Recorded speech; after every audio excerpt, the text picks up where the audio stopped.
салом бинандагони азиз, салом мухлисони варзиш, салому нафароне ки айни замон таваҷҷӯҳ дорам ба барномаи иртибот ва имрӯз ҳам дар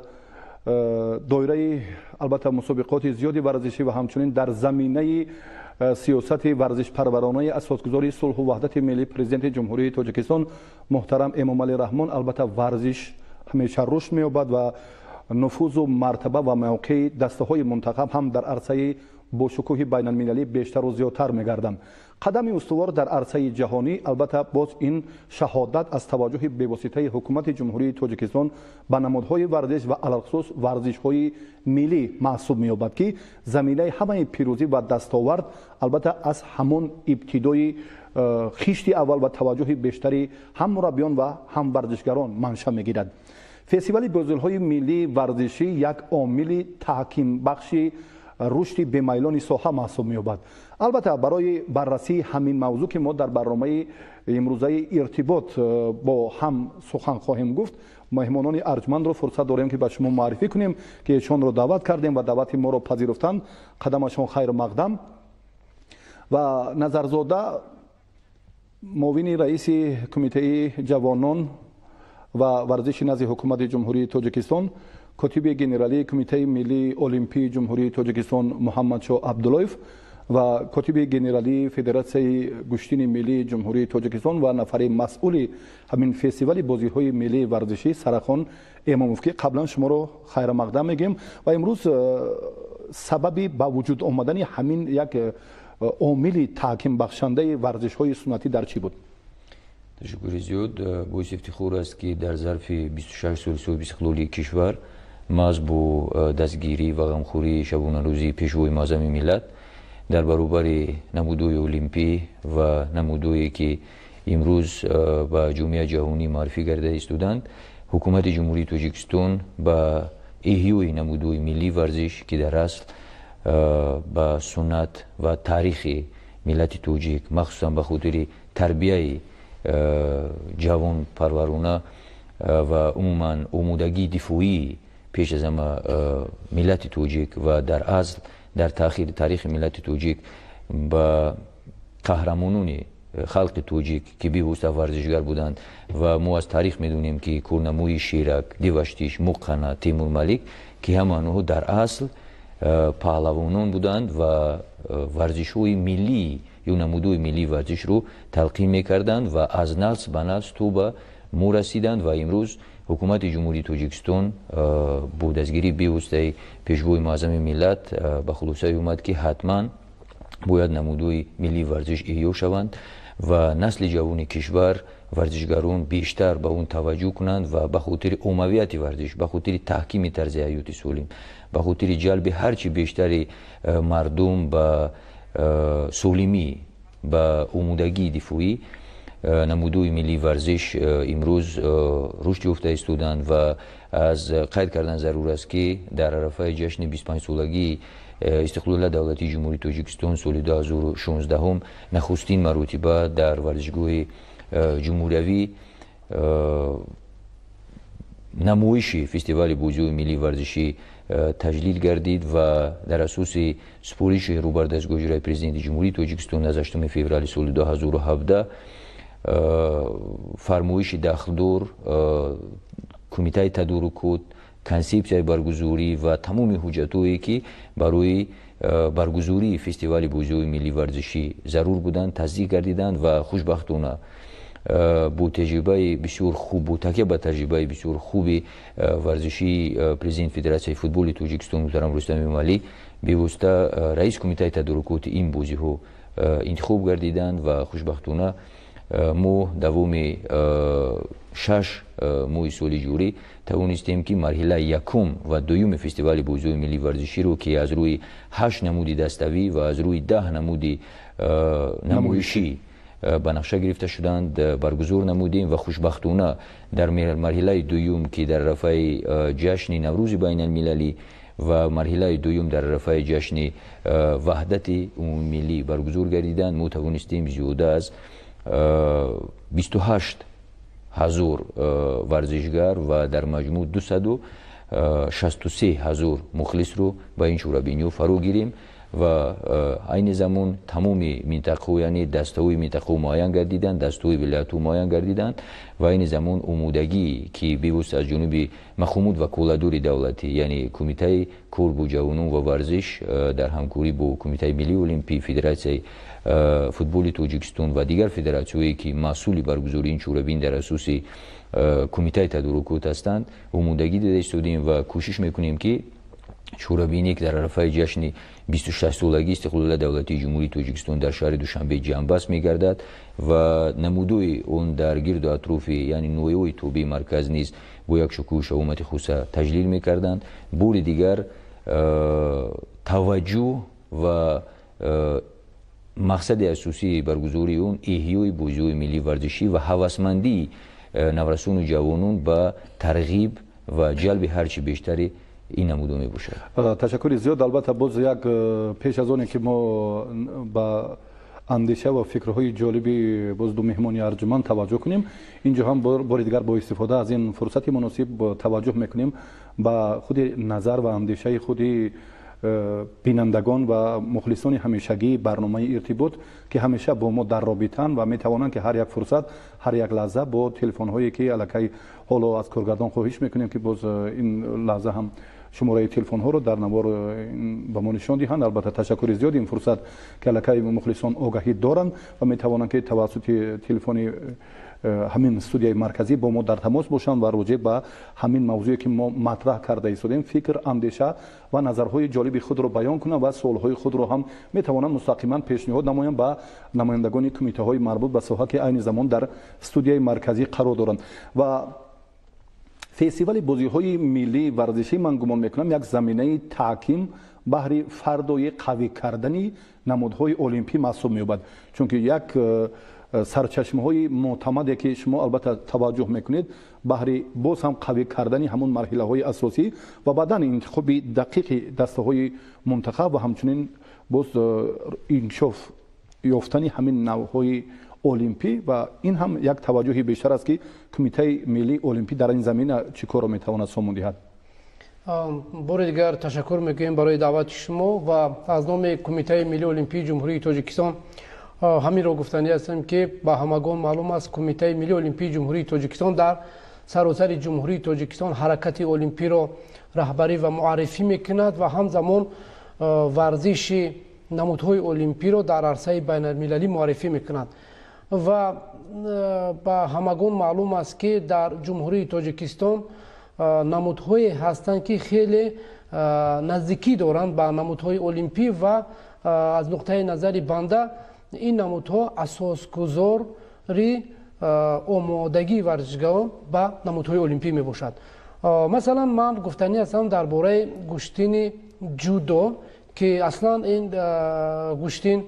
این نمودی ورزش به مردم ژاپن تعلق دارد، نمودی ملی آنها است و همگی می‌دانند که جودو در عرصه بین المللی خیلی امروز مقام بلند را اشغال کرده است و در این نمودی ورزش چمپیونات های آسیا، بازی های آسیایی، چمپیونات جهان و بازی های المپی برگزار می‌گردند و ورزشکاران هر یک کشور کوشش به آن خرج می‌دهند که در این مسابقه اشتراک کنند و راه خط به بازی های المپی گیرند و در بازی های المپی کوشش میکنند که مدال به دست آورده توانند پرچم کشور خود در بازی های المپی یعنی که پرافشون کنند. بله تشکر زیاد. چون شما توجه کردید البته به همون سرچشمه و زمینه معتمدی که امروز ما میتوانیم بیشتر در برنامه فستیوال بازی‌های ملی ورزشی هم در مقام اول گشتین سنتی، گشتین ملی جایگاه دارد و چون تکیه به همون کار امروزه کمیته ملی المپی کنیم باید که ما همین ورزش‌های سنتی را هم نه تنها احیا کنیم بلکه عنعنه و همچنین از همون سرچشمه‌های اولی که در دهات و ناحیه‌ها هستند بیشتر توجه کنیم که رجوع به نمادهای ورزش زیادتر و بیشتر باشد. و سرخوان ما در فستیوال بازی‌های ملی ورزشی در مرحله اول و دوم نفر متصدی بودید و امروز چگونه میتوانید شرح دهید توجهی دسته‌های یکچین توجهی همین نسل نورس و جوان را به احیای ورزش‌های سنتی؟ سلام عرض میکنیم به تماشابینان تلویزیونی ورزش. ҳаминро қайд кардан зарур аст ки борҳо аз тарафи роҳбарияти кумитаи кор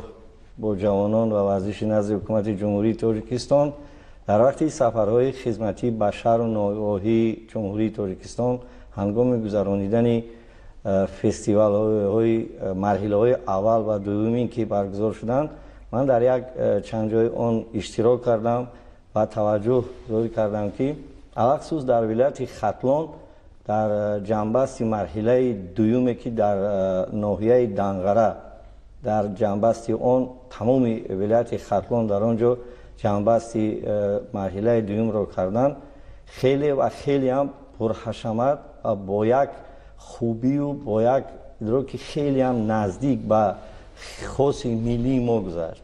ҳамин бибинед ки дар вақти гузаронидани марҳилаи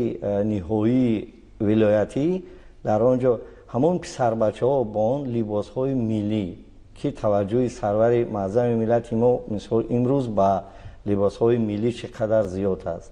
ва чӣ тавре ки борҳо сарвари давлат мегӯянд чӣ қадаре ки наврасон ҷавонон дар ҷумҳурӣ дар давлат агар солим бошанд ва саломат бошанд, пас ояндаи миллати мо ҳам хелеам дурахшон аст. яъне ки дар он ҷо он намудҳои миллии варзишӣ ба мисли мисол хурусҷанг, ланкабозӣ, фалахмон, гӯштингирӣ дар вилояти Хатлон дар ноҳияи Данғара мисол духтаракҳо мисол манавин ҳой рафтан ё ин ки ҳамон чизро бубинед ки бо як шукӯҳ шаҳомати хос нишон доданд ва ин аз он шаҳодат медиҳад ки таваҷҷӯҳи халқ, таваҷҷӯҳи ҷавонон, наврасони мо ҳам ба намудҳои миллӣ хелеам зиёд шуда истодааст. ин аст як таваҷҷӯҳи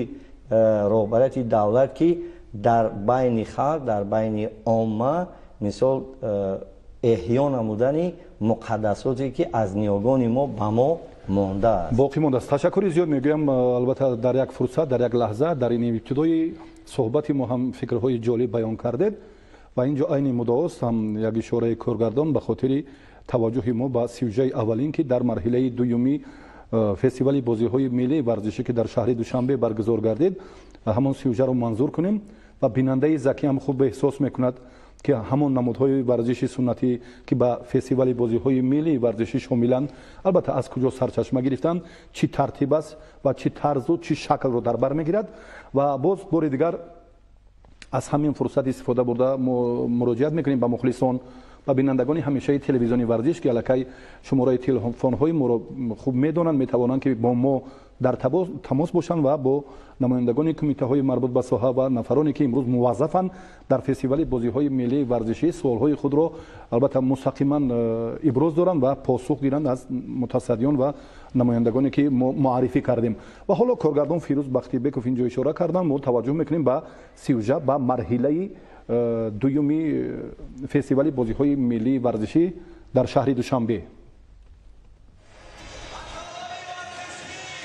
بخشیده به سال جوانان در مؤسسه دولتی مکتب جمهوری مهارت عالی ورزشی اوید به نبودهای گوشتین از جانب ریاست کار با جوانان و ورزش شهر دوشنبه در زمینه تشبث و اقدام‌های مقامات اجرایی حکومت دولتی شهر دوشنبه در همکاری با کمیته کار با جوانان و ورزش نزد حکومت جمهوری تاجیکستان مرحله دوم فستیوال بازی‌های ملی ورزشی از روی نمودهای لنکه‌بازی،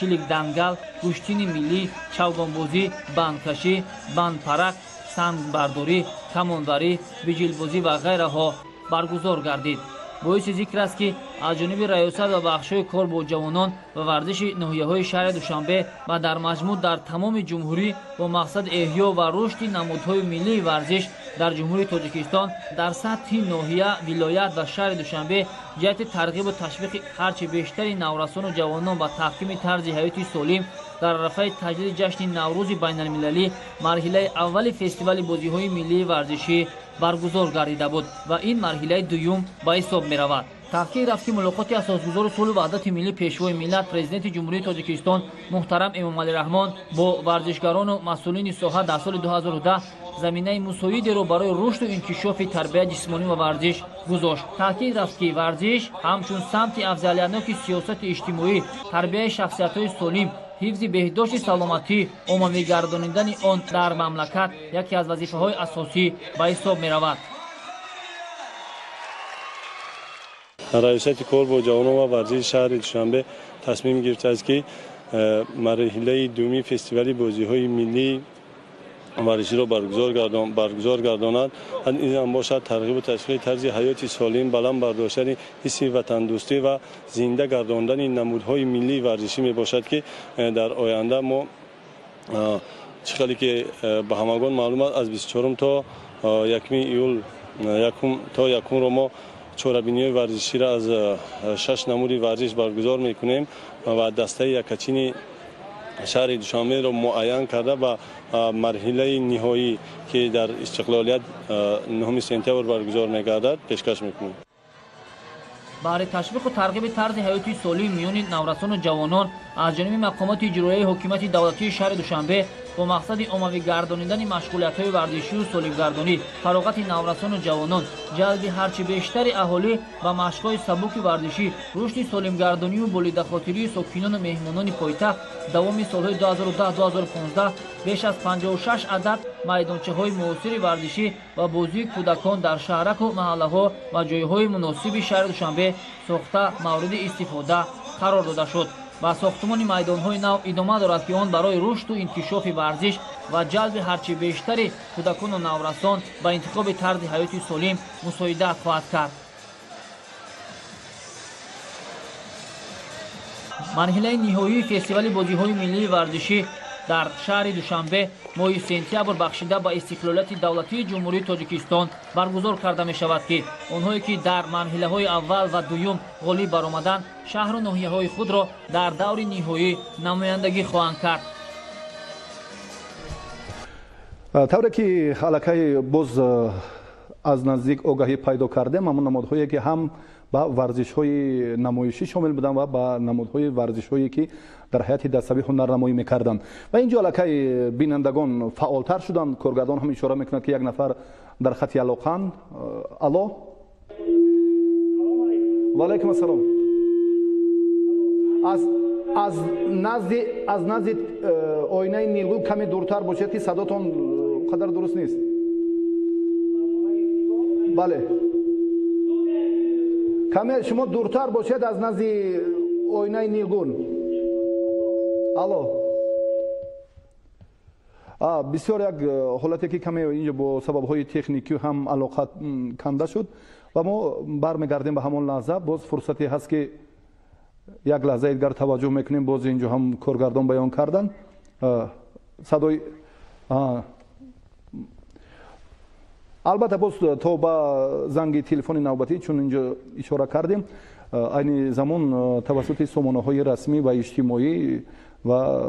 سامانه‌های فیسبوک ادناکلاسنی که این برنامه ارتباط مستقیما پخش گردیده ایستاده است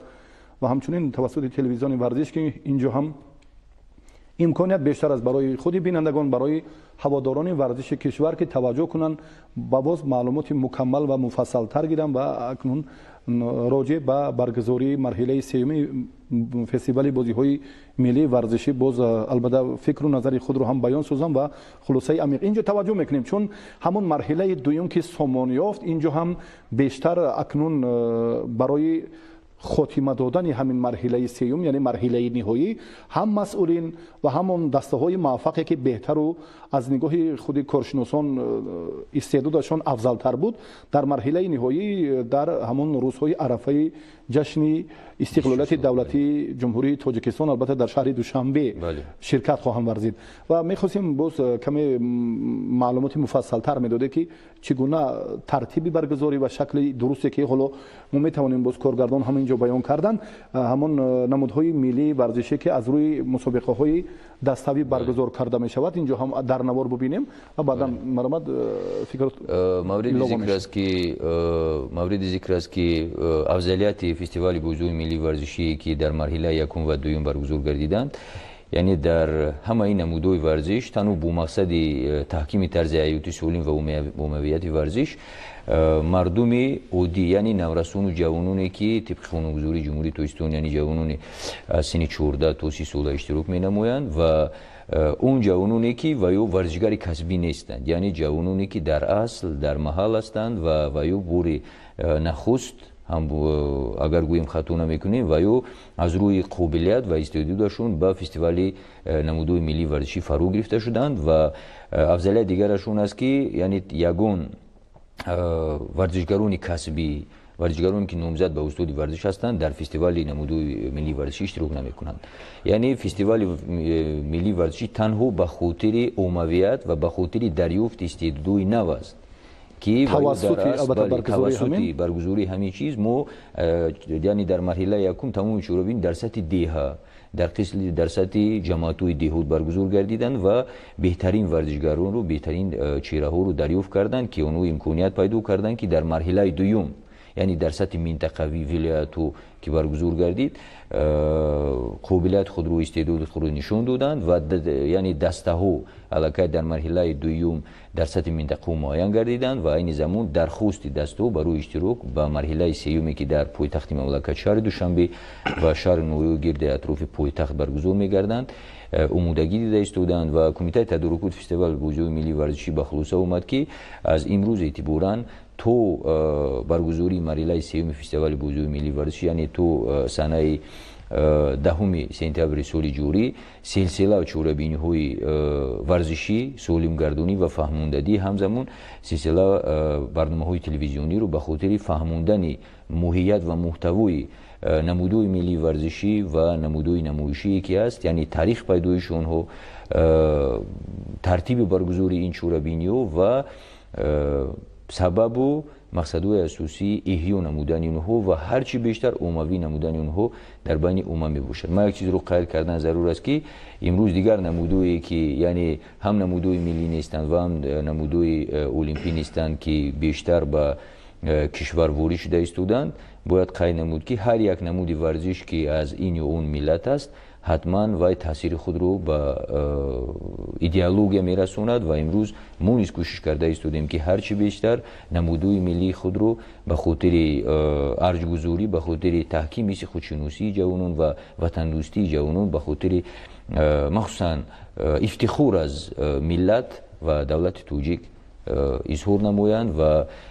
گشتین ملی که علاقه 2 سال اخیر در سطح خیلی خوب و پیوسته برگزار گردیده استوده است. ما کوشش کرده استودیم که در سال 2018 تا 2020 اون رو به مسابقه‌های سطح بین المللی پیشنهاد نماییم. تشکر زیاد و بسیار یک صحبت صمیمی پرمحتوا. اما اینجا باز بار دیگر ما توجه میکنیم به همون بخشی از همه مهم که در برنامه ارتباطی ما هم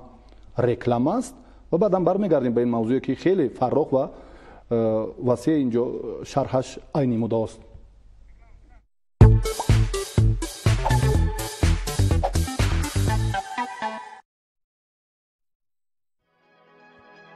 تاجیکستان با منظره‌های دلشوب و حیرت‌انگیز خود چیزی به دیدن است. استراحت با دوستان و یا اهل عائله طعم شما را بالیده گردانیده روحی نو می‌بخشد. مرحبا با استراحتگاه پل سنگین. لحظه های فراموش نشونده و استراحتی با فراغت شما را انتظار است. سراغ شهر نورک کوچه علیزاده 3.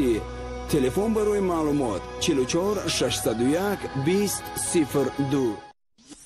موسم توی فرا رسید. همکنون مرکز مبل خانه من و مغازه اسکاندیناوی یوز تخفیف 15% را به همه مال ها برای دامادان و عروسان اعلان میکنند. مبل و مال های با صفت از شرکت های مشهوری اروپا هم قدم زندگی نوتان خواهند شد. اینچنین برای دامادان و عروسان تحفه های ارزنده پیشنهاد کرده می شود. شرط های اساسی پیشنهاد کردن شهادتنامه عقد نکاح و یا دعوتنامه از اداره ثبت اسناد زاکس. تلفن ها برای تماس 44 625 55 00.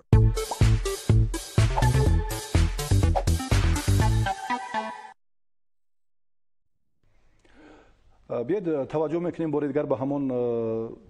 فهرستی که نمودهای ملی ورزشی که از روی آنها مسابقه های دستاوی برگزار کرده می شود. ман итминони комил дорам ки баъди шарҳи ҳамин банди аввал аллакай мухлисони мо бинандагони телевизиони варзиш фаъол мешаванд ва албатта боз фикри худро суолҳои худро дар ҳамин мавзӯъ матраҳ хоҳанд кард. гӯштингирӣ ва гӯштини миллии суннатӣ ки омилест баҳри дар маҷмӯъ тақвият додани кулли варзишҳои суннатӣ ва алахусус намудҳои гӯштин дар ҷумҳурии тоҷикистон. инҷо сарахони эмомов ба ҳамин самт таваҷҷӯҳаш бештар аст. мехостем кӯтоҳ дар ҳамин банд назари худро баён мекардед. шумораи иштирокчиён ва таваҷҷӯҳе ки ман дар назар дорам чун назарзода баён карданд, инҷо он варзишгарони ғайрикасбие ки тавассути ҳамин фестивал ҷалб гардиданд, теъдодашон чӣ гуна буд ва таваҷҷӯҳ ба гӯштини миллӣ чӣ гуна буд? ҳаминро қайд кардан ба маврид аст ки маҳз аз гӯштини миллӣ ғолибият ва он дастовардҳое ки намудҳои олимпӣ дар кишвари мо ба даст оварданд, ҳамаи онҳо маҳз аз гӯштини миллӣ сар карданд. беъд як мисол меорем, варзишгари маъруфи кишвар, устоди шоистаи варзиш, барандаи медали биринҷии бозиҳои олимпӣ Расул Боқиев, маҳз ӯ сараввал бо ибтикори волидайн, яъне ки шодравон Худойназар Боқиев аз гӯштини миллӣ сар карда оҳиста оҳиста майл ба гӯштини дзюдо ва дар охир дастоварди баланди худро дар бозиҳои олимпӣ, дар чемпионати Осиё ва дар чемпионати ҷаҳон ҳам нишон доданд. ва ҳаминро қайд кардан ба маврид аст ки дар рафти фестивали бозиҳои миллӣ вақте ки ман чӣ дар минтақаи Рашт будам ва чӣ дар минтақаи Хатлон, аз сабаби оне ки ин хеле як кори бинаҷибе буд ки дар ин фестивал маҳз дӯстдорон ё ин ки ҳаваскоронро ҷалб карданд. агар шумо мушоҳида мекардед, агар меридед чӣ қадар теъдоди гӯштингирон, яъне ки ҳавасмандони гӯштини миллӣ чӣ қадар зиёд буд. ҳама мехостанд ки дар он иштирок кунанд. сарахон ташаккури зиёд мегӯям барои андешаҳои ҷолиби шумо. аммо як гӯштингир дар хати алоқа ҳаст. ман мехостам як лаҳзае таваҷҷӯҳ кунам инҷо, чун ман баён кардам агар гӯштин ин ҳарф ин бисёр намуди варзише ки мардум ино дӯст медоранд. маъзарат мехоҳам як фурсати имкон ки дар хати алоқаан ҳоло алло алло ва алайкум ассалом. бале бале мо шуморо мешунавем. марҳамат. ман пешаи дилшод аз ноҳияи ҳамазонӣ мебошам. аз шумо хоҳиш мекунам ки дар ҳама минтақаҳои ҷумҳурии тоҷикистон ҳаме ташрифбурам моро гузаронед ва мактабачагон аз духтурӣ мемонанд. мактабачаҳо иштирок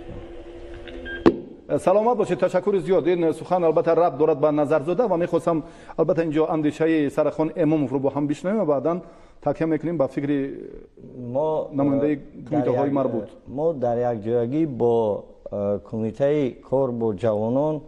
ва варзиши назди ҳукумати ҷумҳурии тоҷикистон якчанд маротиба дар барномаҳои телевизионӣ ҳаминро қайд карда будем ки хуб мешуд ки агар як барномаи мушаххаси давлатӣ қабул мекарданд ки чун дар давлатҳои дигар мисол ба мисли ҷопон ё ин ки ба мисли мана ҷумҳурии ҳамсояи Ӯзбекистон ки гӯштинҳои миллии худро дар барномаҳои мактаб, яъне ки мактабҳои таҳсилоти ҳамагонӣ ҷорӣ кунанд, то инам як роҳе аст барои рушд кардан ва барои маърифӣ кардани гӯштини миллии мо дар арсаи байналмилалӣ. манзур аз гуфтаи ҳамин мактабачагоне ки навакак аз ноҳияи ҳамадонӣ албатта инҷо боз дар тамос буданд бо мо, кумитаи кор бо ҷавонон чӣ гуна метавонад ҳамин омил, ҳамин самти хеле таҳкимдиҳандаи кори барномаи фестивали бозиҳои миллиро роҳандозӣ кунад дар мактабҳо ва умуман дар деҳоту ноҳияҳои дурдаст ки навакак аз ноҳияи ҳамадонӣ як нафаре бо мо дар тамос будам. мавриди зикр аст ки дар асл варзиш имрӯз қосиди сулҳ ва ваҳдати инсонҳо қабул шудааст ва маъз варзиш қодир аст ки тамоми табақаҳои ҷомеаро ба ҳам орад ба хотири таҳкими дӯстӣ ва ваҳдати инсонҳо ва варзиш дар асл беҳтарин воситаи маърифӣ кардани давлату миллат дар замони осира ба ҳисоб меравад ва در جمهوری تاجیکستان ورزش واسطه اساسی به هم آوردن تمام طبقه است که تمام طبقه خیلی که حضور شما قید کردید در گشتین ملی مخصوصا واسه از اونی که مردم گشتین گیرم نیست، لیکن هوس و شوق و رغبت مردم به گشتین ملی همچون گشتین سنتی که در اصل تاریخش بسیار مهم است برای خلق تاجیک و معرفی کردن اون برای ملت تاجیک در هر یک خاندان توجه بسیار است. من می‌خواستم قید کنم خیلی که اینجا ذکر کردن در همه منطقه‌ای که وقتی که ما مرحله یکم و دوم فستیوال بازی ملی ورزشی رو برگزار کردیم، یعنی من همین 8 نمود دستاویزی که هست 7 نمود اونها پورا جنبست می‌شدند و مراسم خاتمیوی چوربینی‌ها با گشتین ملی جنبست می‌شد. با در نظر داشتونی که توجه شماره زیادی مردم ماز به گشتین ملی بود، به گشتین سنتی ملی. و امروز قید کردن ضرور است که مرحله یکم و دوم در تمام منطقه‌های کشور بار دیگر تاکید میکنم که در سطح دهه، جماعت دهات، شهرک و محله برگزار گردید و ماز غالبون این زینه ها توانستند که در مرحله یکم و در مرحله دوم مهارت ورزشی خود را نشان دهند و از روی این نمود ورزش درخواست خود رو برای اشتراک با مرحله سوم فستیوال بازی ملی ورزشی پیشنهاد کردند و من طبعا شما از نوور میبینید من همین 8 نمود ورزشی که مخصوصا در نزد کمیته کوربو جوانان و ورزش گروه کوری با صلاحیت با اشتراک بیوسته متخصصان سوهای ورزش، مسئولین سوهای ورزش، متخصصانی که از دانشکده تربیت جسمانی به نام سید مومن رحیم جلب کرده شدند به خلاصه اومدن که در اصل من همین 8 نمود ورزش از عمق تاریخ ملت تاجیک بر اومدند و اینو همچون نمودهای ملی ورزش مردم تاجیک به حساب می روند که سالوی سال جوانان و عموما بیشتری یعنی جوانان به اون رغبت زیاد داشتند و تو به همین روز این نمودهای ورزش به ما رسیدند و تو هنوزم من امو در بند چهارم اگر شما توجه داشته باشید این زمان مثال نمود وزن برداری یعنی همچون وزن برداری لیکن در قدیم همچون نمود سنتی اون سنگ برداری بود. در اصل مردم سنگ می برداشتند و از روی همون غالبونی همون مسابقه رو مایا میکردند. در شنووری هم، در چنگون بوزی هم، در دستخوابونی، پویگاه، شومود و بانکشی همه این نمودهای پیش از همه تربیوی، نمودهایی که به خاطر محافظت وطن، به خاطر تحکیم خودشناسی و خودآگاهی جوانان آموده میگردیدند از همون نمودو یعنی پیدا شدند و در دوام تاریخ و یا شهامت خود رو در بین مردم گم نکردند. دو تو به حاضر موقع خیلی مستحکم این نمودها در وجود مردم تاجیک خیلی برالا حس کرده می شود و ما به همین خاطر گروه کوری و کمیته تدارکات به خلاصه اومد که این نمودهای ورزش رو در روی خط نمودهای دستاویزی جو کند و از روی همین نمودو باید نمودهای یعنی مسابقه دستاویزی برگزار کرده شوند و قید کردن ضرور است که همین نمودو در سطح ولایت، شهر و نویو علاقه جنباز گردیدند و به مرحله سیوم آمادگی میگیرند. تشکر زیاد. با یک نفر هم باز حالا در خط علاقند میخواستیم با هم اینجا توجه کنیم. با الو بله الو از نزد آینه نیلگون کمی دورتر باشید صداتون اونقدر درست نمیآید. الو و علیکم السلام. کمی دورتر باشید شما از نزد آینه نیلگون خود کمی دورتر باشید.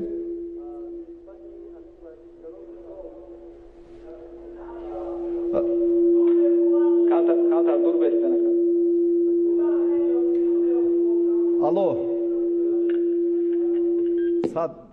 این مراتبه دوم سوم اکنون امکانات های تکنیکی هم با ما دست نمیدهد که در این فرصت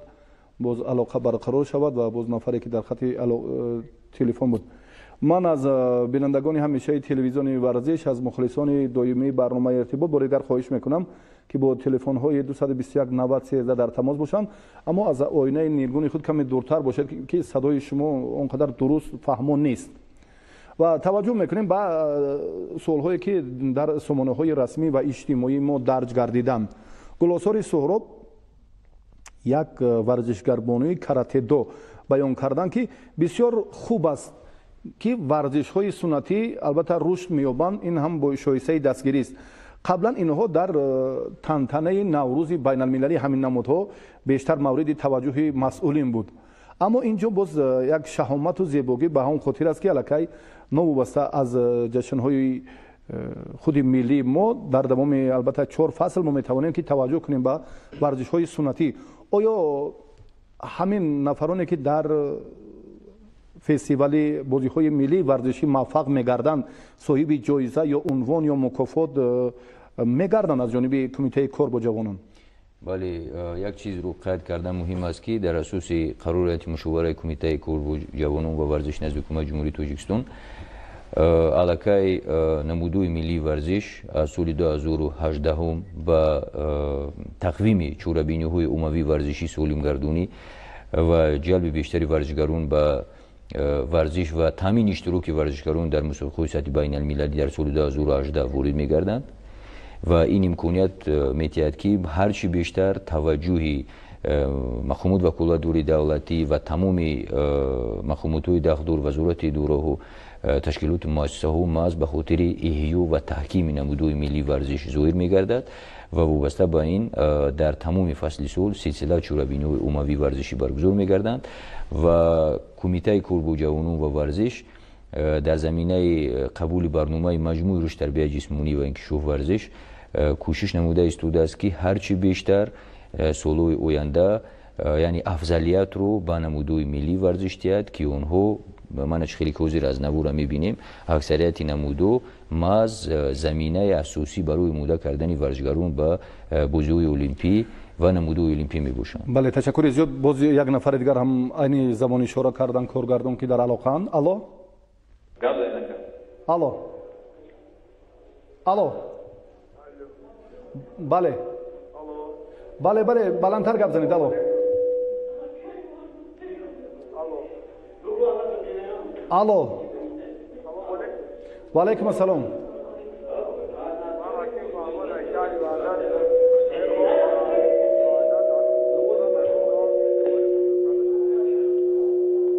الو و علیکم السلام. بلندتر گپ زنید. میبخشید از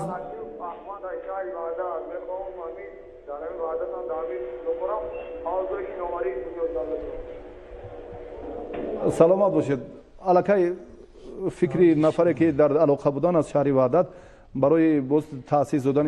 نه تنها میدانچه‌های ورزشی، حوض‌های شناوری که امروز کمیته کار با جوانان و ورزش نزد حکومت جمهوری تاجیکستان چگونه میتواند همین را راه اندازی کند؟ مورد ذکر است که در زمان سوسیالیسم کلی کشور اگر ما تحلیل کنیم در ظرف 70 سال اتحاد شوروی ورزشگران تاجیک توانستند به زیاده از 70 مدال صاحب گردند و در ظرف 25 سال سوسیالیسم کلی ورزشگران کشور توانستند به 3.5 مدال رسند که این محض از برکت وحدت و استقلالیت و توجه پیوسته ورزش پروران پیشوای معظم ملت به تحکیم طرز حیاتی سالم و معرفی کشور در عرصه بین المللی از نگاه سوهای ورزش می باشد و در این دوره قید کردن ضرور است که در کشور این زمان زیاده از 8000 انشاءات‌های گوناگون ورزشی هستند که از این شماره 85 عددشون پیوسته حوزه شناوری می باشند و طوری حاضرین میدونن تماشابینان که این زمان در پایتخت کشور شهر دوشنبه مکتب مهارت عالی ورزشی و به نمودهای ورزش اوبی است. همزمان در شهر دوشنبه نیز مکتب ورزشی اوید به نمود رشد اوبی است که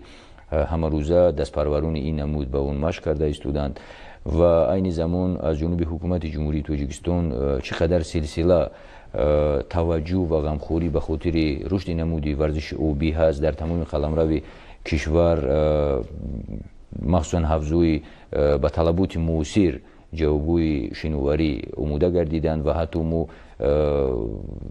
خوب میدونیم که در سال 2016 حتی از جمهوری تاجیکستان یک جوان دختر توانست از روی نمود ورزش اوبی در بازی‌های المپی اشتراک کند. یعنی این بار دیگر توجه و افضلیت امروزه حکومت جمهوری تاجیکستان به این نمود ورزش می باشد و عین زمان در پایتخت کشور در نزد مکتب جمهوری مهارت عالی ورزشی همزمان از افزوی سوخته و استفاده دوده شده استودن که ماز با طلبات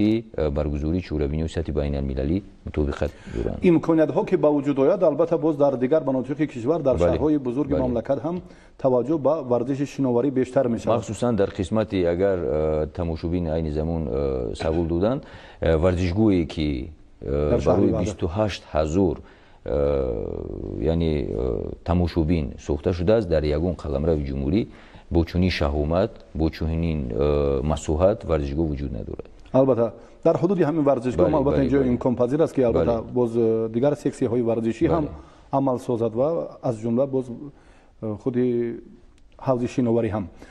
چون تکیه با رشدیابی ورزش های المپی میکنیم اینجا هم توجه باید از همان دهات و ناحیه های دوردست باشد. یعنی زمینه استوار و خشت قوی را هم باید با وجود آوریم که بعداً کار کمیته ملی المپی جانا گردد و سرور معظم ملت هم به همین سمت توجهی بیشتر کردند و پرزیدنت جمهوری تاجیکستان و پرزیدنت فعلی کمیته ملی المپی جمهوری تاجیکستان هم و حالا هم امکان داریم که یک زنگ تلفنی را با هم بشنویم و بعداً در دوره همین صحبت ما با محمد شاه عبداللهیف البته گفتگوی خود رو ادامه خواهیم داد. الو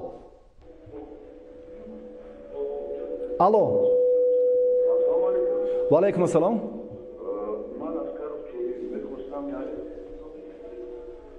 من از طرف توی بخواستم فکرهای خودم رو نسبت همین برنامه شما بگویم. مرحبا. الو. بله ما شما رو میشنویم. مرحبا. سوالتون در کانال ورزش هر وقت می‌نویسن که ورزش معرفی‌گری ملت است. برای همین زنده کردن همین مسابقه‌های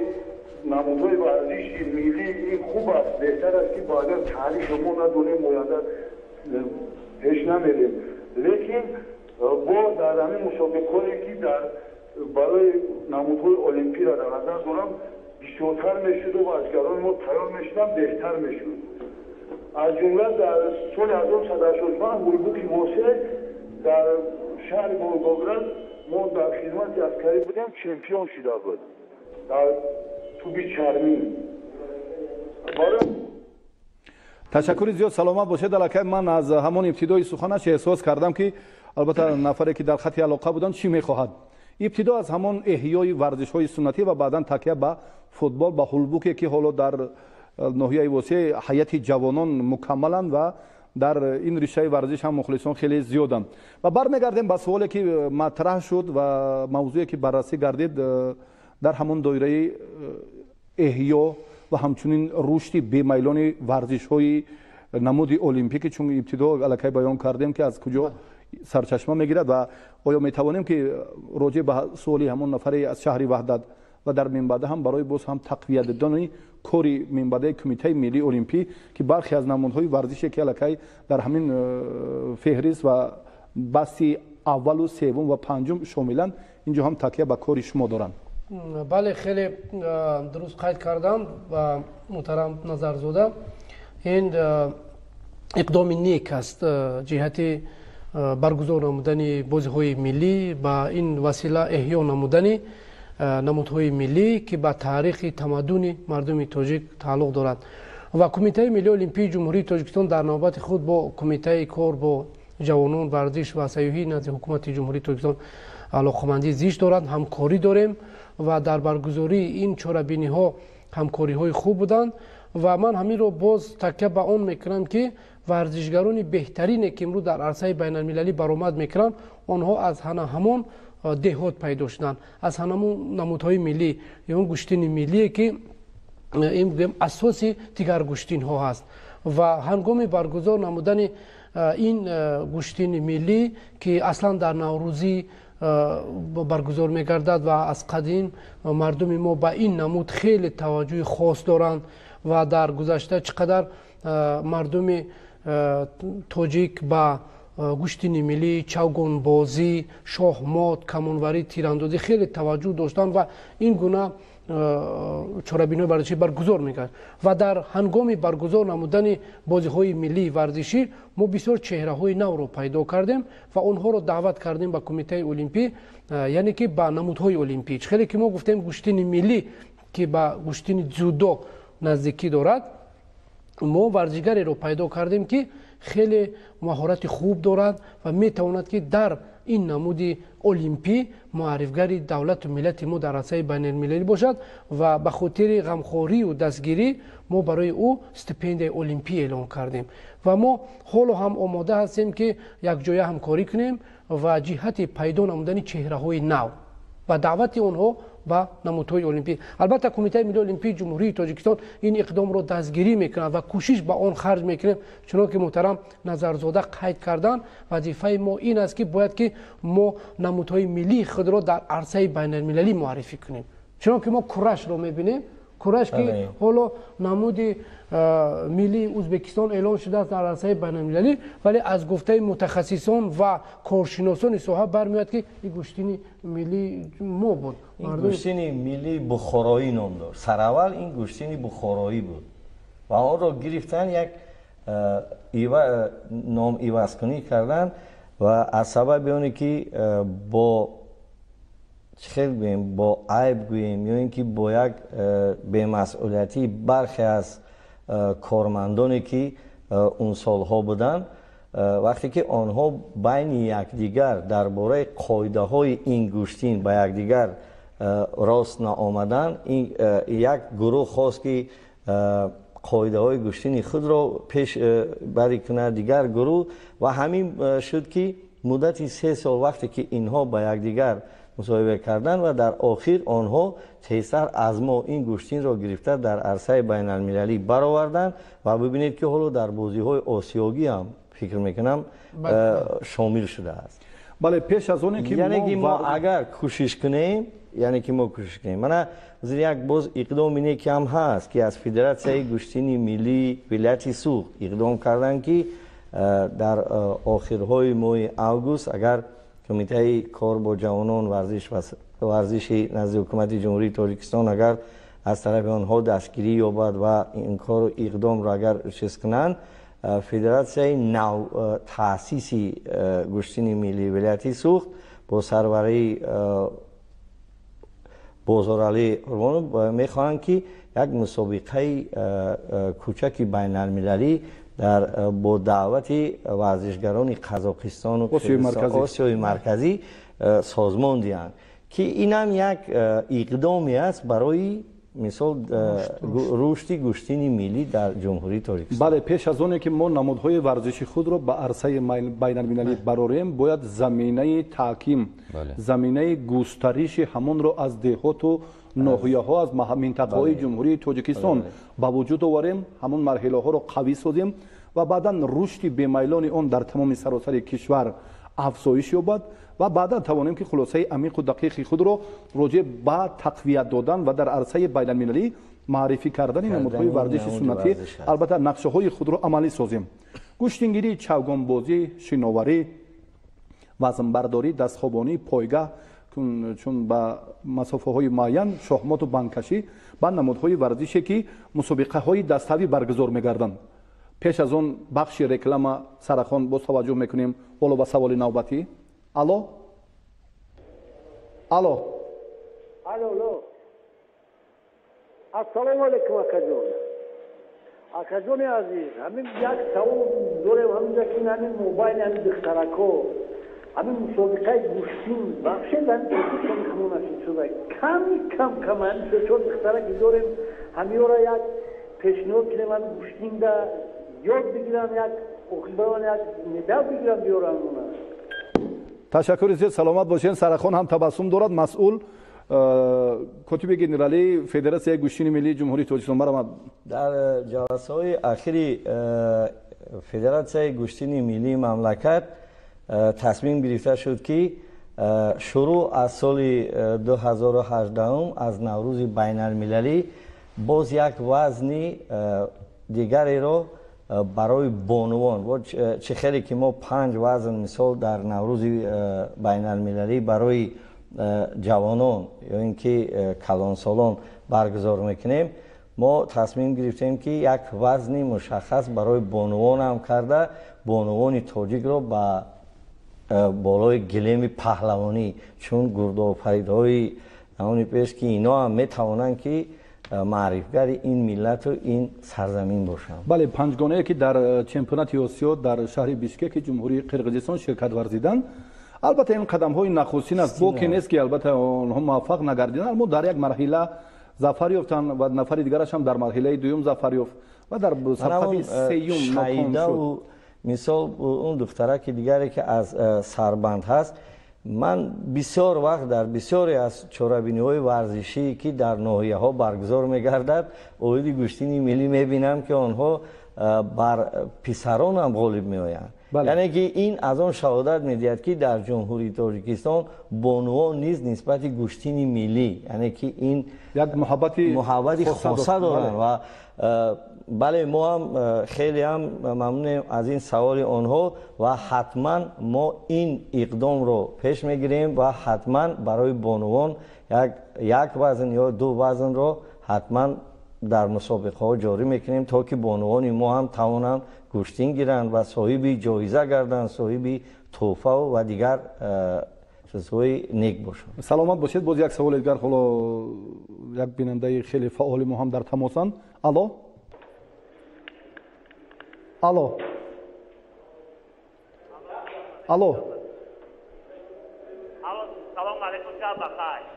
ва алайкум ассалом. салому алайкум шаб бахайр. саломат бошед. шоми шумо ҳам бахайр бошад. ман аз ӯ аскар ман ноҳияи мухтар ҷаҳаи навбудам. аз назди оинаи нилгун каме дуртар бошед. садоятон бисёр мушкил нофаҳмо.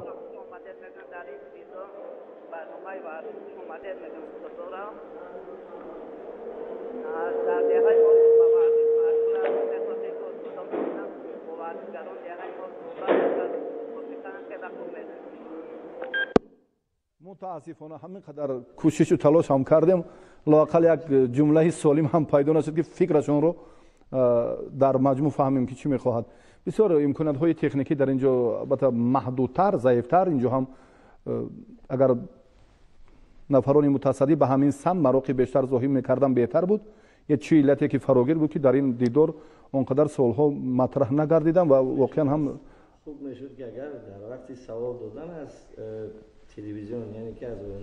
оинаи як каме дуртар биравам пас метавонем ки овоз ё ин ки пахши онро хуб бишнавем. ташаккури зиёд. акнун мо бармегардем боз ба намудҳои миллии варзишӣ ки ҳамчун намудҳои намоишӣ дар ҷараёни оғози фестивали бозиҳои миллии варзишӣ ба марази тамошои мардум гузошта шуданд. коргардон ҳам ин ҷо боз таваҷҷӯҳ мекунанд ба ҳамин самт. албатта боз 10 намуде ки ин ҷо албатта марбут аст ба ҳамин бандҳои асосӣ ва акнун ин ҷо ҳам дар ибтидо боз назарзода мехоҳем назари шуморо фаҳмем. чӣ сабаб шуд ки бештар шумо таваҷҷӯҳ кардед барои намоишҳое ки аллакай 10 намудро интихоб кардед? ташаккури зиёд таври ҳамаи муву шумо махсусан калонсолон маълумот доранд дар ёд доранд. ҳатто мо ҳам ҳамин чизро аз сар гузарондем яъне тамоми фаслҳои сол мо дар кӯча ё дар маҳалла дар пеши хона мо пайваста ба ин намудҳои варзиш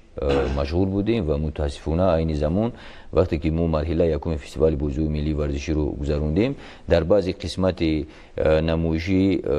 маводое ки ба хотири пешкаш намудани ин намудҳои варзишӣ мо ба кӯдакону наврасони худмон пешниҳод кардем аксарият кӯдакон чизро нафаҳмиданд. бале яъне имрӯз мо дида истодем ки таваҷҷӯҳ бештар ба бозиҳое ки компютерӣ ҳастанд зиёд шудааст ки он бевосита ҳам ба саломатии инсон ҳам ба мафкураи кӯдак бисёр зарари ҷиддӣ дорад ва мо айни замон кӯшиш кардем ки аз умқи таърих боз гуфта истода аз умқи таърих ҳамаамун намудҳои намоиши варзишие ки имрӯз мо пешниҳод кардем албатта бо дар назардошти оне ки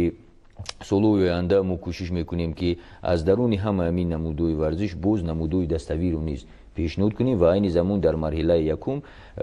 ба хотири маърифии ин намудҳои варзиш ба хотири таваҷҷӯҳи бештари наврасону ҷавонон ба ин намуди варзиш ва барои маърифӣ намудани таърихи این نمودهای ورزش ما از 10 نمود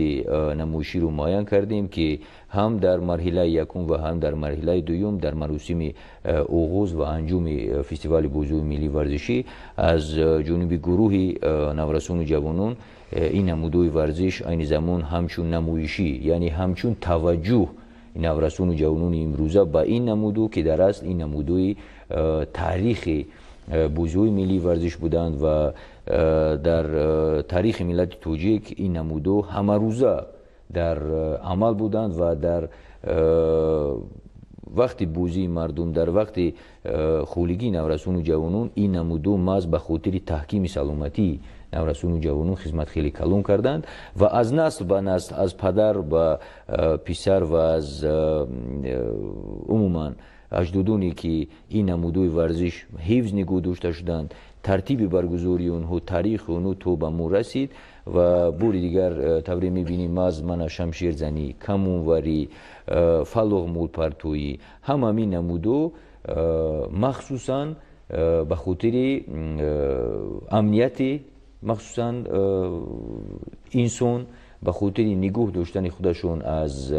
دشمن و به خاطر تحکیم میشه خودشناسی مردم خدمت میرسوندند و پیش از همه به خاطر تربیه جوانان در رویه احترام به مقدسات و احترام به تاریخ و فرهنگ سنتی مردمی توجیه میباشد. البته این یک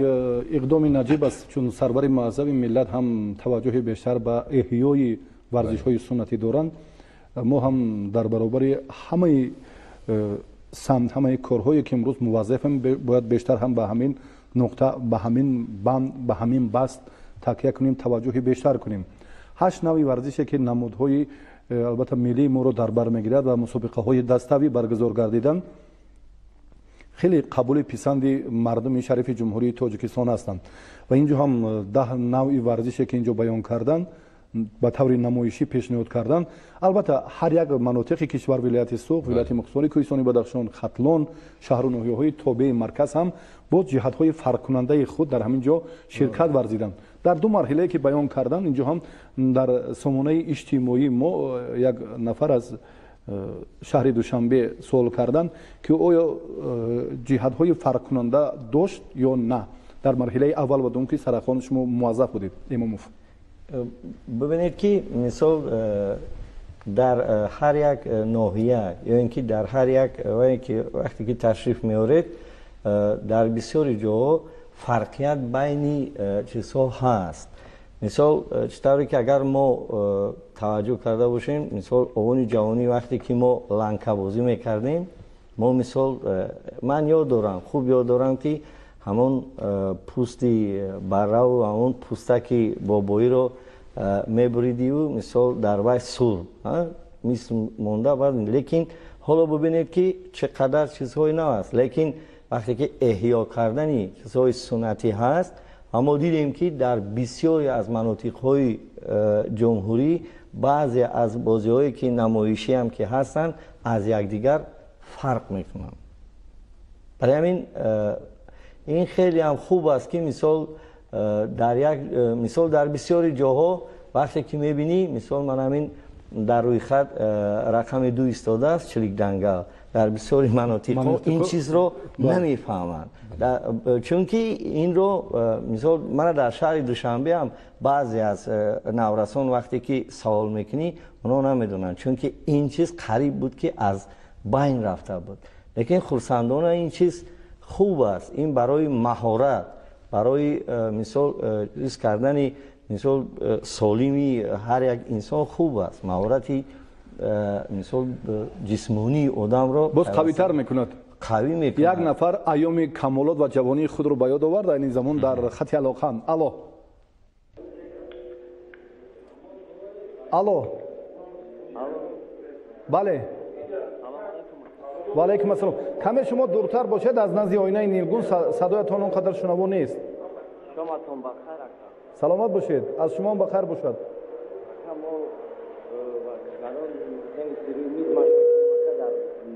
سنت پتربورگ ما خودمون که از نوعیه جلیکول همون امکانیت باشه در همین نوعیه جلیکول که یک روی میز باشن شوخی و استاد باید